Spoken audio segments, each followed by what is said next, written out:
আপনার জন্য এক সেকেন্ডও দেরি করার আমার কোনো এখতিয়ার নাই। আমি করলেও পারি, না করলেও পারি। সরকার প্রধান হাসি দিয়ে বলছে, তুমি ফিট।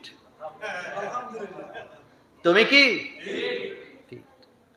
আমি যদি এখানে 2-3 বছর তো চলে নাকি আসছি, আমি যদি একটা লম্বা মুনাজাত দিতাম, দিয়া যদি এই কমিটি সবটির নাম লয়ে লয়ে কইতাম অমুকে ছেলে রে, নাতি রে, 14 গোষ্ঠীরে খালি জান্নাত দাও, ডেলি ডেলি যদি একটা মুনাজাত দিতাম, আচ্ছা আপনাদের কাছে ভালো লাগতো?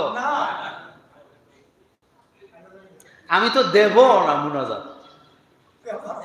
আমি এরকম মুনাজাত শিখি নাই যেই মুনাজাতে মসজিদ কমিটিরে খুশি করা লাগবে। আমি এমন বক্তৃতা শিখি নাই যেই বক্তৃতা দেওয়ার সময় মুসল্লিদের চোখের দিকে তাকাইতে হবে, মসজিদ কমিটির কথা চিন্তা করতে হইব যে তারা আমার মসজিদ থেকে বাইর করে দেয় কিনা। বরং আমি আমার আল্লাহর দিকে তাকিয়ে আছি। এই